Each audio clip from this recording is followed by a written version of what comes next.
height discrepancy. I'm going to stand on my toes. Hi, everybody. Good morning, afternoon. My name is Rose McGowan. I'm here visiting the United States of America for the first time in almost 2 years. And the environment, the energy of it, as so many of you know, is really hardcore. It's not okay. And it seems to be especially strong in California, a state I stayed in and fought for years because the land, because the sacrifices that people have made to be here and to make it better. It gives me no great pleasure to call out Democrats. I was a Democrat. The very first activism I did was when my mother sent me out. When we first came to America from Italy, I was sent out to pass out cigarettes that said, "Vote Dukakis." For the young people, that guy was never going to win. I still have that cigarette somewhere. I've been involved in politics behind the scenes, fascinated by it for many years, and how it really does affect and change lives in more ways than we know. And for me, when I was younger, I bought the whole right-wing machine coming after Hillary Clinton, sexism, which is true, that's not wrong. But it doesn't mean it wasn't used as a shield to get away with a lot of nasty things. And so finally I had to come to the point where I'm not a Democrat, because everybody who's systematically traumatized, terrorized, harassed, stalked, and stolen from me during my time in California and in Hollywood has been a Democrat. What a bummer for me. What a bummer to realize that behind the scenes, it's not real. And something people don't know about me, I was also a lobbyist in Washington, D.C. I did a lot of strange things because I was bored with acting in general. It was just a day job for me. I never wanted to be. I was discovered, and I thought, well, after I quickly realized I was stuck on the wrong side of the screen and could not get back out, I thought, well, how can I use cameras and microphones eventually to change lives? How can I get to an unfireable position so they can't stop me? I'm going to life hack their system, which is what I'm doing. I'm using their airwaves, their media. But every single one of you in here really knows what the skinny is, what the truth is, unless you really want to live a lie. And the thing I realized during the lobbying group that I was with, no labels, Republicans and Democrats working across the aisles. What that meant to me was behind the scenes, I got to see them all with no cameras. And they were all pretty much talking the same game. And they were kind of all in on it together. And I just thought, this is horrible. The first real act of public activism I did was not exposing Monster Weinstein. It was several years before that. I was at an event a month before the Hillary-Trump election in New Hampshire. And I realized in this room of the most powerful Democrats and Republicans, with no cameras there, they were saying who they were. So I tricked a young assistant with a little headpiece. After the governor speaks, they want you to bring me the microphone. Now, I had only seen hijacking in movies, so I didn't know what to say when I got up in front of this very powerful room that I didn't know where I was that night. So I got up, and I said, "This is a hijacking." I didn't know how to express exactly what I was doing. I still really don't know how to express exactly what it is I do. So it gets very confusing for people. I understand that. Can you please turn the dinger off on your phone, whoever has it on? Thank you. But what I do is tell the truth. It doesn't give me pleasure. Believe me. But one truth I do know is this man here, Larry Elder. I used to listen to Larry Elder after I would drive home from the set, or if I got off early, I would listen to him on AM radio 640. Probably the only actress in Hollywood doing so. Sometimes I would even pull over and use a fake name, usually Tracy. to call in and argue or commend. And from him, I learned about the corruption in the teachers' union in the California state. I learned how the state legislature used to be 6 months, but then we have to go 12 months because they'll do more work for the people of California. What a lie. What a lie. So I ask you today, do you want to keep living this collective lie? Do you want to star in their movie? Or do you want to be real? Do I agree with him on all points? No. So what? He is the better candidate. He is the better man. And I've heard him for hours and hours and hours, for years. I really got to know his mind. Thank you. It was nice spending time with you, sir. He's a brilliant man. He cares.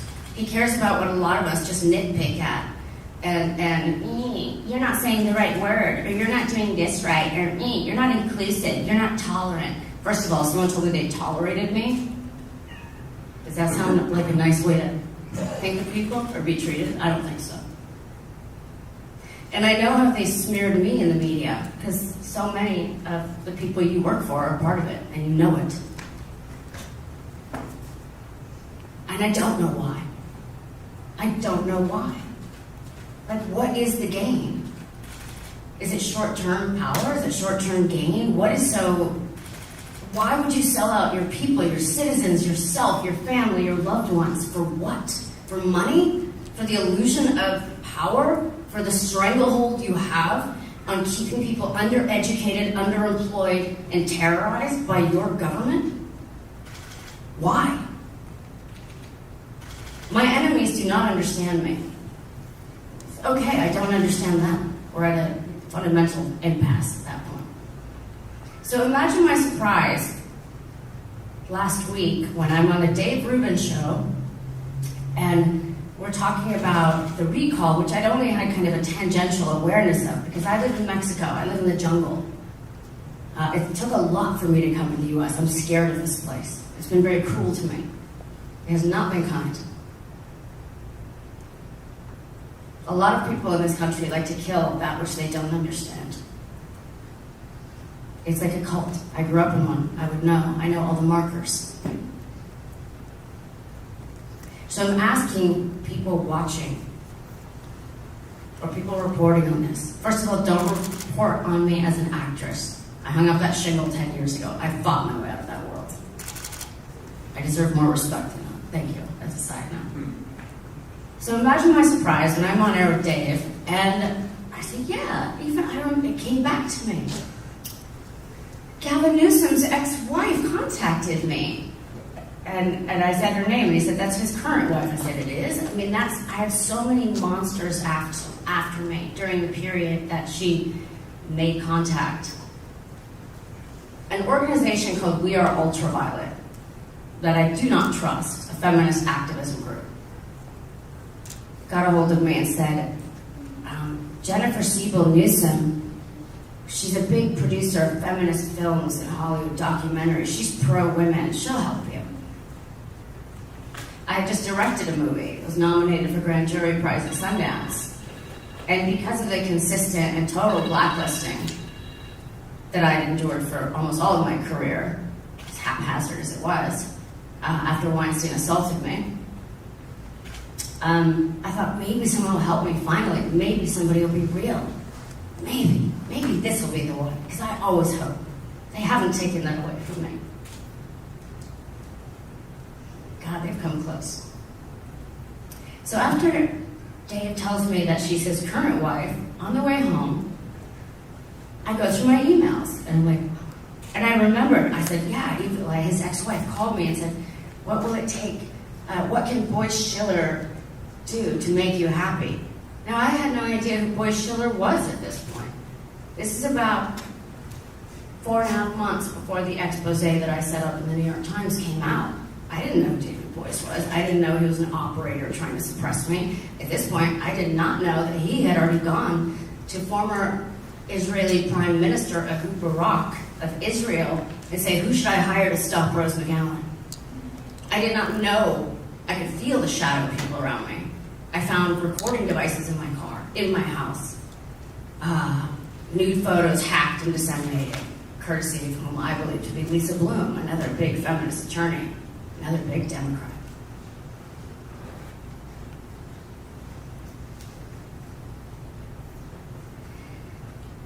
So when I finally got on the phone with Jennifer Siebel Newsom for what I assumed was about movie projects, imagine my surprise when she says, "What can Boyce Schiller do to make you happy?" And I had no idea who that was. So I just said nothing and hung up on her. That was my last contact with her. And then the expose broke. And I spent years setting this up. Years behind the scenes.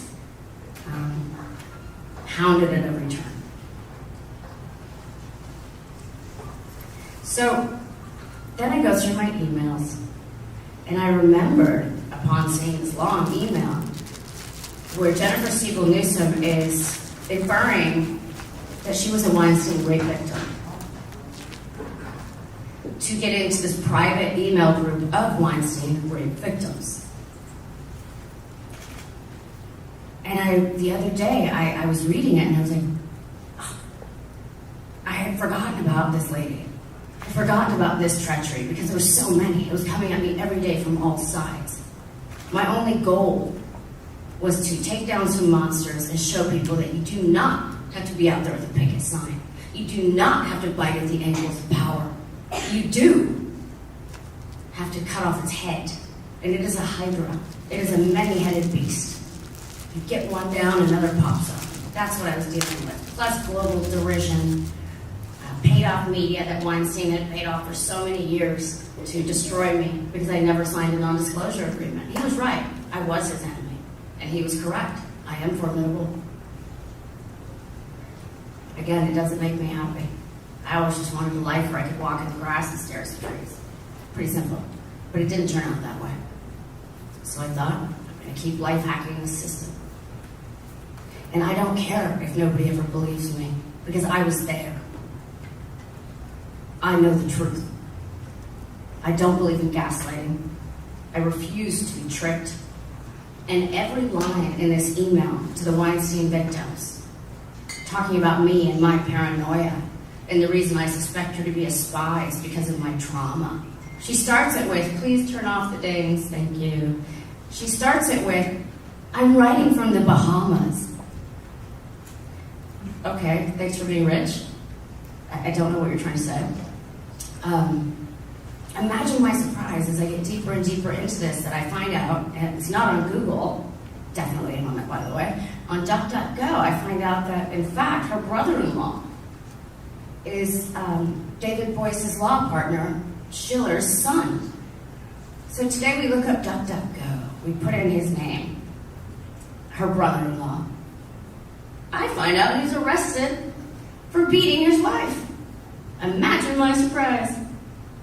These are your leaders. These are who you vote for. And these are who you're attacking. This man, me, and anybody who's like, why not change? Why not be better? So as an outsider, someone not from this country changed my name the first day I got here at 11. My name is Rosa Ariana. They changed it to Rose. I forgot that till 2 years ago. It has stolen so much. And it does it to all of you. I traveled the world and I've had so many people say to me, Americans are the most uneducated. Not wrong, but they are wrong in this. It's undereducated. It's systematic, and it's done to you all on purpose, to keep you part of a complicity machine that benefits you. This is not a country or a state for everyone. This is a country for the few. This is a country for people like hair gel in the Bahamas. Okay, that's the reality. And I really wish I had better news. It gives me no pleasure to be the bearer of truth, which is sometimes ugly. But do you want a society that has gangrene on its leg, but puts on a fancy suit and pretends it's not there while they hobble in pain? Or do you want to just stop, look at reality, take your medicine, clean up the wound, and run? Run free. Why not change? Why not go big? Why not put a stake in the heart of evil? Because that's what this really is. This is good and this is evil. And if you're tired of people looking at this country like it's the Florida of the world, which it is, looked upon that way, because, it's earned it in a lot of ways. I know this place has it in it to be better. I know it does. I've met so many good people in this country. Not the elites. Absolutely not. But the person I meet, that's the housekeeper at the hotel I'm staying at, who shouldn't even have that title because she's a queen of a woman. And then we have the Jennifer Newsoms of the world. Why? Why do you keep choosing them? Why do you keep electing them? Don't listen to their buzzwords. Cult leaders, which is what these people are. I would know, I grew up in one, like I said. They massage your mind. They keep you in fear. They keep you in doubt. I kind of suspect on the inside that this is all a lie. But I don't want to be the one that stands out, takes it on the chin. Well, I'm here to confirm for you it is a lie. It is a fact. And when I say things, people are like, I'm sorry you feel that way. I'm like, I didn't tell you how I felt about it. I told you a fact. That's a different thing. Start noticing in your life how many times people will tell you, oh, I'm sorry you feel that way. And start being brave enough to stand out, brave enough to be different, brave enough to challenge. Does it cost? Yes. But if we all do it, it will get so much easier. It will get so much better. I believe in this man because I know his mind, and I would like to think on some level I know his heart. Take away the Republican word. Take away the Democrat word, okay? Who do you want to govern you? Someone who cares passionately, even though you may disagree with him on some points? Or do you want somebody who's really operating behind the scenes to keep you all in ignorance while they rob the bank and go to the Bahamas? My money's on Elder. Not that I have any, because they took that too. Zing. Thank you for listening. Thank you for hearing. And I really appreciate anybody watching or reading this to think differently, to be brave, do something that's weird, like maybe voting Republican, even though it will feel strange cellularly. I felt that way when I first went on Fox News. I was like, weird. I get it, right? But that's okay. Because right now, y'all are in a pickle. It's not going so well here, is it? It's not. I know you can do better. I know you can be better. And I know this is the person that can push that better for all of us, for all of you. Systemic change is what's needed. Go big. Because it's not going well. So you have a choice. Stay status quo. Or be brave. I vote for bravery. I vote for Larry Elder.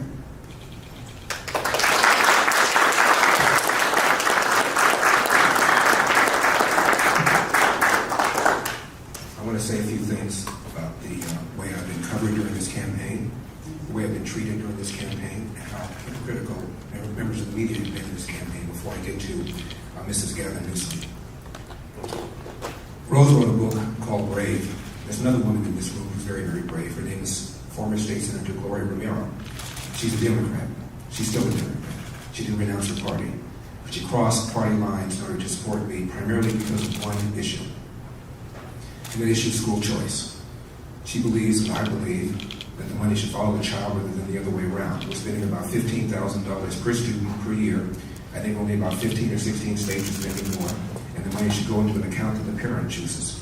Because she knows, and I know, that the kids living in the city are getting the worst teachers, the worst principals, the worst administrators, the worst outcomes, and almost takes an act of Congress to fire a bad teacher. So for that primary reason, she's supporting me. Regarding school choice, speaking of hypocritical, President Barack Obama, when he was living in Indonesia, his stepfather was an oil company executive. He attended a private school that was set up for oil company executives. But his mom felt that school wasn't good enough. She sent him back to Hawaii to live with her parents, and he attended the finest prep school in Hawaii called Punahou. He then comes to Los Angeles after he graduates from high school, and goes to a fine private school called Occidental. He finishes up at Columbia, another private school. Then he goes to Harvard. His wife, Michelle Robinson, grew up in Chicago, and while she did attend a public high school, it wasn't her nearby public high school because she thought it wasn't good enough. So she got on a bus and traveled miles away to go to a better high school. The Obama children, Sasha and Malia, they attended a private school that was set up for the teachers who teach at University of Chicago, where Obama was a law instructor. And then when the Obamas moved to Washington, D.C., Michelle made a big display of checking out the public schools and publicly said she might consider putting the kids in public school right. Put them in Sidwell Friends, the same prep school that Chelsea went to that cost $40,000 a year. The girls never set foot in a public school. Obama never set foot in a public school. And Michelle Robinson attended a better high school outside of her area rather than to go to the nearby inferior public school. Then when Obama became president, he shut down the D.C. Opportunity Scholarship Program that was set up by George W. Bush that gave vouchers to kids 12 through K. It was reauthorized under President Trump. My point is the Democratic Party has been the principal obstacle towards urban kids getting the first step towards getting to the middle class, which according to the Brookings Institution, which is a left-wing think tank, means at least finish high school, presumably one where you can read, write, and compute at grade level. Hypocrisy number 2. I was interviewed this morning by Garrett, Major Garrett, who's now with CBS. And he asked me whether or not I thought the election results, the recall election, would be fair, would I respect the results. I've been asked that question a lot about the 2020 election. And I said to Major, just once, I'd like somebody to ask my opponent, Gavin Newsom, does he respect the 2016 election? Because Hillary, for 4 years, referred to that election as having been stolen. Her word, not mine. She didn't just say it once or twice or 3 times. She said it constantly. For the entire 4 years of the last administration, she referred to it as stolen. She referred to the former president as illegitimate. Not just once, not just twice, constantly.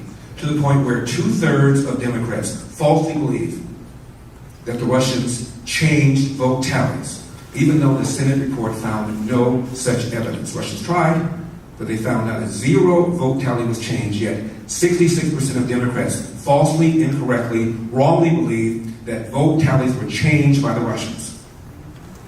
The Senate report also found no evidence one way or the other whether or not the Russians changed the outcome of the election in 2016. According to Gallup, 78% of Democrats believe, quote, the Russians changed the outcome of the election, close quote. Yet nobody ever asked Gavin Newsom, does he believe, as Hillary believes, the election was stolen? And if he doesn't believe that, no one ever asked Gavin Newsom, do you believe her social media platform should be shut down for promoting the so-called big lie about the 2016 election?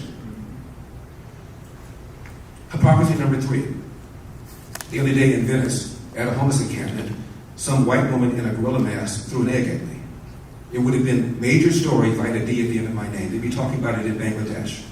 They'd be calling it a hate crime. They'd have a manhunt for her. But because I have an R at the end of my name, nobody gives a rip. Now, I've never, ever played the race card. I've never told people to vote for me because I'm black or to vote against me because I'm black. But I will tell you something. There was an article on the front page of the New York Times, all about me, negative of course. Never once mentioned that I am black, never once mentioned that I would be the first black governor of California. That's fine with me. But on the same page, long article about the, quote, first female governor of New York, close quote. So it was relevant to the New York Times when this female governor, who only became governor because Cuomo resigned, was the first. But it's not relevant that I'm the first black governor of California. Hypocrisy, double standard. Now, I was accused of sexism because I wrote a column 21 years ago where I was quoting a study from the University of Pennsylvania, Annenberg, where they asked women 25 questions and men 25 questions about politics. And it turns out men knew more than women did in 15 of the questions. They knew the same in 9, and women knew only more in 1. And I quoted a female professor who's still there, and she said the reason women knew less is because they get their primary source from local news. My apologies to people here from local news. And she said, and I quote, watching local news makes you dumber, close quote. I didn't say it, she did. And all of a sudden, I'm sexist and I believe that women are less intelligent than men. You didn't? I've written 1,200 articles. I've written an article once a week since April of 1998. I wrote about the fact that women make more money than men, young women do. I wrote about the fact that there are more women in college than men. I wrote about the fact that when it comes to medical school and law school, the percentages of men and women equal entering medical school and law school is now the same. No one mentioned that. But you find some article I wrote where I was quoting somebody else, and now all of a sudden I am a sexist pig. Someone made a false allegation against me. I denied it. You've heard the allegation that Rose just made about Gavin Newsom's wife. She made the allegation, 3 days ago? Where's the Washington Post? Wrote the article about me. Where's the New York Times? Wrote the article about me. Where's CNN? Where's Politico? Where are you? If this had been made about me, my girlfriend standing over there, if someone had said my significant other contacted on behalf of Attorney Boyce, who's Harvey Weinstein's lawyer, and called Rose McGowan and said, what can we do to make you go away? What can we do to make this happy? That's all you guys will be talking about between now and the end of my campaign. This is a double standard to which I've been subjected to my entire time, and I'm sick of it. And you ought to be sick of it. Where's your integrity? Where's your fairness? Now, what Rose said about Gavin Newsom's wife is a bombshell. This is a man who the other day, because he was trying to do a counterpoint to these, women are smarter than men. Women are they're better politicians. They're better. Where is he? Where are you? His wife contacts Rose and says, what can we do to make you happy? What can we do to make this story go away? Right before the Harvey Weinstein story blew up. That's all you guys would be talking about if the allegations were made about me or my significant other. Any questions? We're going to take some questions. If you could raise your hand if you have a question. Questions for Rose or questions for me? Sure. Steve Gregory, KFI 640, local news. And by the way, she said 640, she meant 790 kg. Oh, shit. No, I know, and that's fine. That's all right. I wondered that myself, but I'll take the credit. Thank you for that. No, seriously, Larry, you seem kind of surprised by all of this. Didn't you know that this was going to be the case when you got into this race? Didn't you know this? Didn't I know that the media had a double standard and I would be subjected to hypocrisy on the part of you guys? Yes, I knew. Well, actually, no. The question is, sir, is didn't you know that this was going to be sort of a dirty fight? I mean, because you know that there was going to be a battle. This was not going to be an easy thing. You understood that. I knew what I was getting into. But that doesn't make it okay. Come to the mic, please, if you're going to speak. Thank you. But that does not make it okay. It does not make it okay that the New York Times has 98.5% of its readers identifying as Democrats. But people yell about Fox News, only Republicans watch it, right? And when your question, you're a part of it. I don't know your coverage, I don't know your work. I'm sure it's stellar, truly. But you're a part of it. Didn't you know it was going to be a dirty fight? Yeah. Does that make it okay? And does that make you all not complicit in it? Does it make the New York Times, who got a Pulitzer off of me calling them, unlike what Jodi Kantor, the journalist who won a Pulitzer off of my bravery? And they lied in their book, and they said they called me another New York Times lie. And they have blanket silenced me since I supported Tara Reid against Joe Biden. But they care. But they care. And every feminist organization in this country is in on it. Every big one now. Ultraviolet, like all of them, certainly Time's Up. I knew my fight was going to be ugly. Does that make it okay? And does that not make every single person asking that question and yet not commenting or contextualizing things correctly okay? No, it does not, sir. Well, our next question comes from David Weigel. I'd like to say one other thing too. What I find kind of amazing about this race, Rose, virtually nobody has defended Gavin Newsom's record on almost anything. We have Barack Obama cutting a commercial for him. Bernie Sanders, who owns 3 houses, cutting a commercial for him. Senator Warren cuts a commercial for him. And nobody utters the following words. Gavin Newsom has done a fine job for the people of California. Crime is over. Homelessness is over. People are leaving California for the first time in the history of the state. We're 170 years old. It's never happened before. And when people making between 50 and 100K leave, the number one reason they cite, they cannot afford the price of a house. more businesses have left in 2021 than have left all of last year, and the rate at which businesses are leaving is twice the rate in the last 3 years. We have the highest state income tax in the nation, 13.3, and it's the biggest revenue stream of California, the income tax. 1% out of 40 million people in California pay half that state income tax, and they're leaving, and they're taking their tax base with them, leaving less money for fire suppression, less money for schools, less money for roads. The man has mismanaged the forest. We're having rolling brownouts. I can't think of any front. The declining quality of public education, the rise in cost of living, the rise in homelessness, the way he ignores signs to shut down this state, his forest management, rolling brownouts. I can't think of any front at all where this man has done a good job. And you guys want to talk about other stuff. And that's because this man, Gavin Newsom, has been able to switch this thing from a referendum on his behavior, his governance, into a quote Republican takeover. As if that has anything to do with crime. As if that has anything to do with homelessness. As if that has anything to do with the outrageous cost of living. The average price of a home in California is now 150% more than the national average. 150% more. If you look at the percentage of people living in LA who are black and in San Francisco who are black over the last 20 years, it's declined. Primary reason, the price of a home. The state's in trouble. And forget about all these right-wing conservative talking points. There's a left-wing magazine called The Atlantic. A few months ago, article, The California Dream is Dying. All the things I've talked about. Declining public schools. The stranglehold environmentalists have over Sacramento. High cost of living. High homelessness. The California Dream is dying. I urge you all to check it out. Every single talking point I've made has been made in that magazine, and these are not Republicans. Next question, David Weigel. Thank you. One question for Rhodes. You described emails and phone calls. You talked about having receipts on Twitter. Are you willing to produce, show the emails to the press? And then I have a question for Larry separately.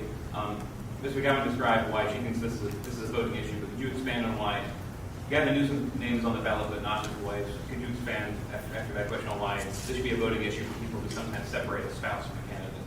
Well, I'll take that one. Is that okay, Larry? Yeah, I'll tell you why. You don't think Jennifer Siebel Newsom went home that night after first making contact with me and talking to her husband. And if her brother-in-law is Schiller, Boyce's partner's son, that makes him the brother-in-law of Gavin Newsom. They're all in it together, okay? Obama's daughter interned for my rapist 2 months before I exposed him in the New York Times. They're all in on it, and you know it. That's a disingenuous question, friend. On the other part of it, though, The receipts, yes. I sent the emails to Politico this morning. Those were all screenshots of her emails, the ones I posted. I just didn't put in, her, name on it. But those are not me writing out anything. Those were the actual emails. But I can certainly, I sent them to Politico this morning. I challenge you to put them in. I challenge you to cover it. And I challenge you not to refer to me as an actress and not to refer to him in a dismissive way. Do better, please. We need you. We need all of you. Ms. McGowan. Okay. This is the last question. I just want to make one more statement. I don't know if the LA Times is here, but I was described by the LA Times as, quote, the black-faced white supremacist. All because I don't believe in the lie of systemic racism. And it is a lie. When Barack Obama ran for president in 2007, he was running against Hillary for the nomination on the Democratic side. A Mormon named Mitt Romney was running for the nomination against John McCain on the Republican side. And Gallup tried to find out which one of these four politicians had the biggest hurdle. They asked Americans, would you never vote for a black president? 5% said they would not vote for a black president under any circumstances. 11% said they would not vote for a female. 24% said they would not vote for a woman. 42% said they would not vote for a man who would be as old as John McCain would have been, 72 years old, had he won. So Obama had a smaller hurdle than these people. I don't know if the CNN is here. CNN had a study in 1997, 24 years ago. They asked black teenagers and white teenagers about racism. And not too surprisingly, both of them said that racism was a major problem. But then Time and CNN did this, and I'd never seen this done before. They asked the black teenagers whether racism was a big problem, a small problem, or no problem in their own daily life.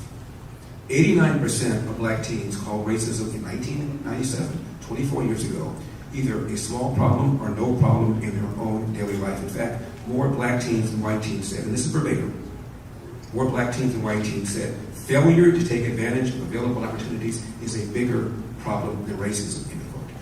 That was before Obama got elected, let alone re-elected. Speaking of whom, he gave a speech at a black church in 2007 when he was running. And he's talking about racism. And he said, the Moses generation, referring to the generation of Martin Luther King, has, quote, gotten us 90% of the way there. 90%, which I thought was reasonable. I once saw a poll that said 8% of Americans believe Elvis is still alive. He then said the Joshua generation, referring to his generation, has to get us an additional 10%. First time he was interviewed on 60 Minutes was Steve Croft. And he hadn't yet caught Hillary yet. He was running for the nomination. But he was coming, otherwise they wouldn't have interviewed him. And Steve Croft said, Senator, if you don't get the nomination, will it be because of racism? And Senator Obama said, no. If I don't get the nomination, it will be because I have not articulated a vision that the American people can embrace. Now I'm sitting home watching this. I said, hallelujah. I don't vote for Democrats because I want lower taxes, lower regulations, strong borders, and strong national security. But at least he's going to be a racial reconciliator, I said to myself. Before he got elected, before he entered the Oval Office, I should say, I think he won with 52% of the vote in 2008. You know what his popularity was? 70%. Before he set foot in the White House. Many people who didn't vote for him said, okay, I don't want to vote for somebody whose tax has been regulated, soft on national security, soft on the borders, but he'll at least bring us together so we can pull for him. 70% popularity. And what did he do with that? The Cambridge police acted stupidly. No, they didn't. If I had a son who looked like Trayvon, what does that even mean? Racism is in America's DNA, he said. Really? The first time Gallup asked about racism, about whether or not you would vote for a black president, was 1958. And the percentage who said yes was in the high 30s. Now only 3% said they would not vote for a black president. He invited Al Sharpton to the White House over 70 times, one of the most vicious race hustlers in America, who, by the way, is now a Democrat kingmaker. Google Al Sharpton, Democrat kingmaker. A guy who became famous by falsely accusing a white man of raping a black woman is a Democrat kingmaker. A man who was in the thick of Crown Heights in 1991 and said to Jews, if you want to pin your yarmulkes on your head, come over to my house, let's get it on, is a Democrat kingmaker. A man who was in the streets of Ferguson before 1 minute was taken, one word of testimony was taken, yelling, no justice, no peace, is a Democrat kingmaker. You ought to be ashamed of yourself. Obama had a great opportunity to bring us together. And instead, because he wanted power, he wanted the Democratic Party to remain in power, he knew that if he played the race card and got 13% of the black vote, all upset about social justice issues, we're not going to talk about schools, let's not talk about streets, safe streets, let's not talk about whether or not I have a job, let's talk about racial justice. That's what the party is all about. And he divided this country. I'm going to be united when I become governor. I'm going to use my bully pulpit to unite us. Because we have far more in common than we have apart. That's right. Back in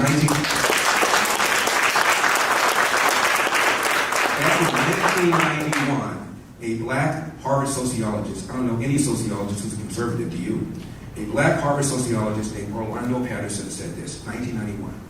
America, despite its flaws, is the least racist majority society in the world, provides more opportunities than any other country in the world, including all of those of Africa. That was before Obama got elected, let alone re-elected. My final thought. In the mid-60s, Martin Luther King gave an interview to British television. This is 2 years after the Civil Rights Bill was passed. And he said, the changes in America have surprised me to the point where I believe in about 40 years' time or less, there could be a black president. Almost on cue, there was a black president. He didn't say black CEO of a Fortune 500 company. We've had those. He didn't say a black governor of one of the original states of the Confederacy. We've had that. He didn't say there'd be black senators. He didn't say 10% of Congress would be black. He didn't say there'd be a black president of an Ivy League university, which has happened. He said there would be a black president, meaning once that happens, it's done. It's done. We're here. We can now start dealing with people based on content of character, not color of skin. Instead, Democrats have doubled down and doubled down and doubled down on things like critical race theory and reparations, which is the extraction of money from people who were never slave owners to be given to people who were never slaves. Thank you all for coming. Mr. Elder, I have a question. I have a question for you, Mr. Elder. As a comment on what you just said, which is people will disavow that mostly white people that work in the media will disavow what he just said. But understand who it's coming from and that he might just know more than you living in a different skin. I was just in Portland, Maine with a friend of mine who's from Nigeria but went to school at Oxford in the UK. And there were, in the whitest town I've ever been in, Portland, Maine, there were Black Lives Matter signs everywhere. But like kind of really over the top. And he kept taking photos of them. And I turned to him and I asked him, how does that make you feel? And he looked at me with tears in his eyes. And he said, not good. Now this whole, the BLM, all of this have been gone. I live in a jungle. I'm not fully aware of, I mean, I get it. I saw it like last week for the first time really in person. But I would say, yes, people have different views on what Larry Elder just said. What? I will ask the white citizens of non-blacks to consider that maybe he has had a different experience than you in this world. And that maybe instead of reacting mentally with violence to what he just said, consider that it's a different experience. We are not the authorities on that. So I will leave it with this on a high note. Because people don't want to hear that. That sucks. But they don't want to, and you know it. They want to hear that the more we micro-label each other, the better we'll be.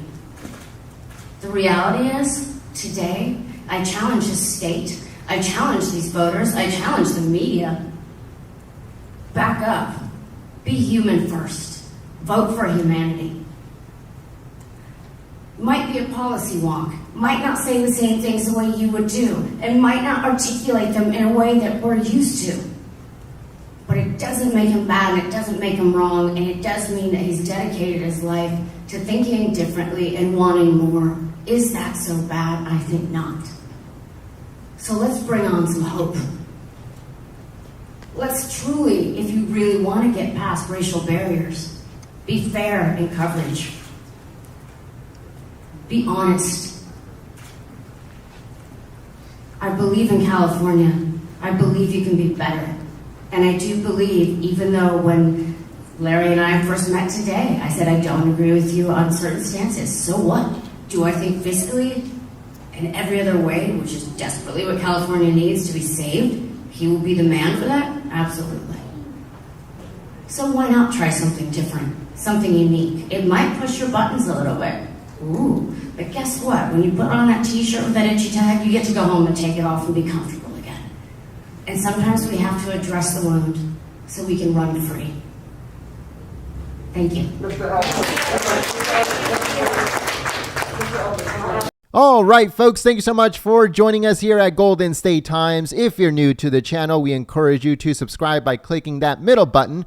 Also, check out our previous video by clicking the video on the right, or a video you might enjoy by clicking the video on the left. Also, don't forget to click the thumbs up button and share this video on social media.